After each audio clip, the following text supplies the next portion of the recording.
Bienvenue dans cette nouvelle vidéo de la série 10 minutes théologiques. Elle a pour titre « Les relations dans l'Église sont caractérisées par l'amour et le respect mutuel ». Qu'est-ce que l'Église? Est-ce simplement l'endroit où on apprend sur Dieu, sur Jésus-Christ, sur la façon de vivre notre vie chrétienne? Est-ce le lieu où je vais pour recharger mes batteries spirituelles? Est-ce que c'est là où je vais parce que Dieu est présent et parce que c'est là que je veux le rencontrer d'une façon unique? L'Église est toutes ces choses. Mais l'Église est aussi et tout autant une communauté.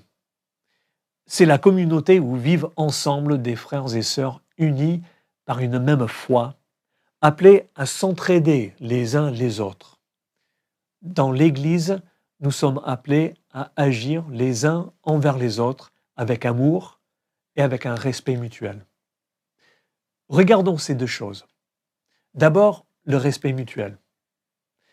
Le Nouveau Testament utilise une image bien connue pour décrire la vie de l'Église. C'est l'image du corps humain. Le corps humain a des membres différents qui n'ont pas la même fonction. La main n'est pas une jambe et elle fait des choses qu'une jambe ne peut pas faire. Elle peut saisir des objets, elle peut les soulever. À l'inverse, sans les jambes, le corps ne peut pas se déplacer. Les fonctions de l'un sont différentes des fonctions de l'autre. Les différents membres sont complémentaires. Il faut les deux et d'autres membres encore pour que le corps soit complet et qu'il fonctionne normalement. Il en est de même dans l'Église.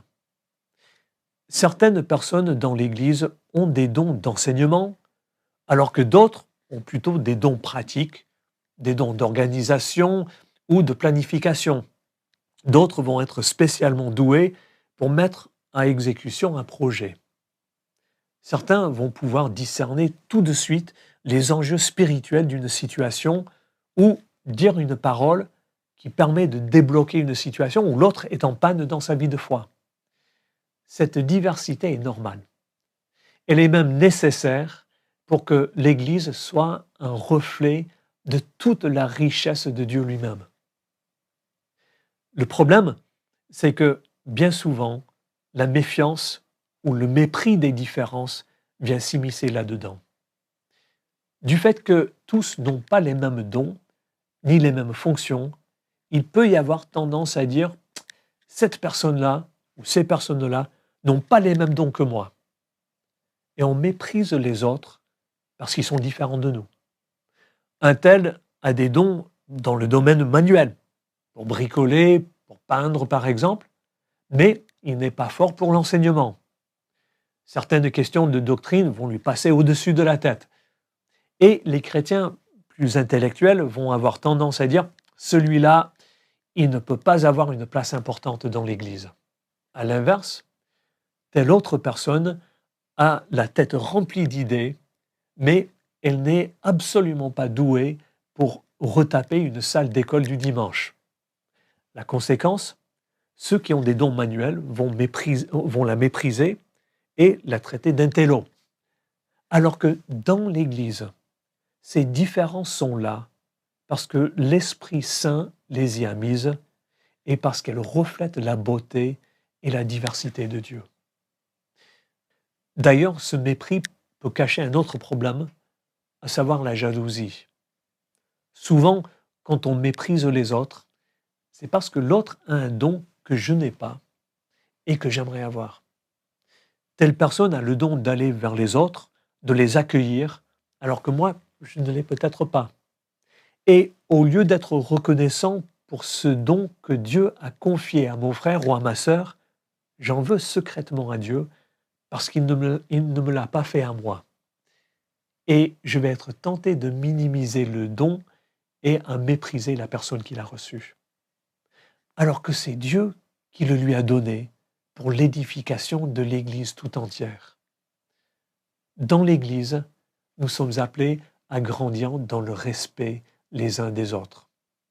Comme Paul le dit en Romains 12 au verset 10, nous sommes appelés à user des prévenances réciproques. Une autre façon de comprendre cela, serait avoir une estime mutuelle, regarder les autres comme supérieurs à nous-mêmes. La Bible en français courant traduit « mettez un point d'honneur à vous respecter les uns les autres ». Au-delà du respect mutuel, les relations dans l'Église doivent se caractériser par l'amour. L'amour, agapé en grec, et le verbe aimer, agapao, font partie des mots les plus fréquents dans le Nouveau Testament. Ceux qui appartiennent au Christ sont appelés à s'aimer les uns les autres, et même, selon 1 Pierre 1, 22, à s'aimer les uns les autres ardemment et de tout cœur. L'enseignement le mieux connu là-dessus dans le Nouveau Testament est très certainement 1 Corinthiens 13. Quand je parlerai les langues des hommes et des anges, si je n'ai pas l'amour, je suis du bronze qui résonne ou une cymbale qui retentit. Et quand j'aurai le don de prophétie, la science de tous les mystères et toute la connaissance, quand j'aurai même toute la foi jusqu'à transporter des montagnes, si je n'ai pas l'amour, je ne suis rien. Ce chapitre est tellement connu que les couples qui se préparent au mariage demandent régulièrement qu'il soit lu lors de la cérémonie de bénédiction et souvent que le pasteur prêche là-dessus.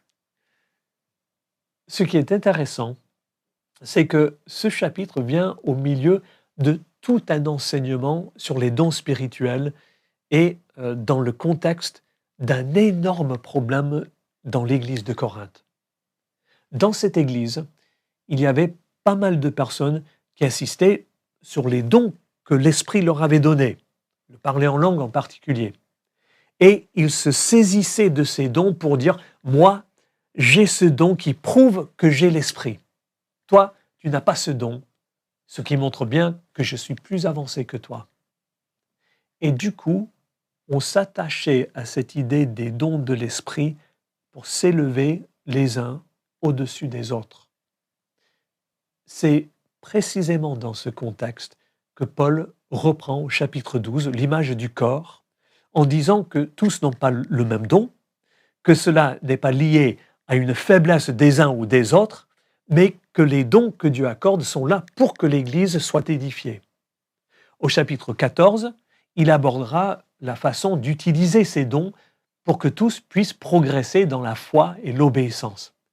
Mais avant de faire cela, au milieu même de l'argument, Paul en vient à la question de l'amour. Et c'est là qu'il dit « Quand je parlerai les langues des hommes et des anges, si je n'ai pas l'amour, je suis du bronze qui résonne ou une cymbale qui retentit. » Ce qui doit être la priorité dans l'Église, ce qui doit être au centre de la vie chrétienne, ce ne sont pas les dons. C'est, comme Paul le précise au chapitre 13 et au verset 13, la foi, l'espérance et l'amour. La foi, parce que c'est ce qui nous relie à Dieu. L'espérance, parce que c'est elle qui fixe nos yeux sur ce que Dieu va encore faire en Christ. Mais au-delà même de ces deux choses, il y a l'amour les uns pour les autres. Maintenant donc, ces trois choses demeurent, la foi, l'espérance, l'amour, mais la plus grande, c'est l'amour. Pourquoi l'amour est-il le plus grand? Parce qu'un jour, la foi sera remplacée par la vue. L'espérance cédera devant la réalité du royaume éternel. Mais l'amour appartient à l'éternité. Dans le royaume éternel, nous recevrons la plénitude de l'amour que Dieu a pour nous. Nous aimerons parfaitement Dieu et nous nous aimerons parfaitement les uns les autres.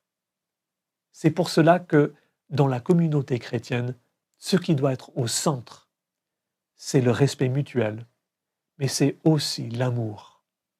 En nous aimant les uns les autres, nous goûtons aujourd'hui déjà, dans l'Église, à la réalité du royaume éternel.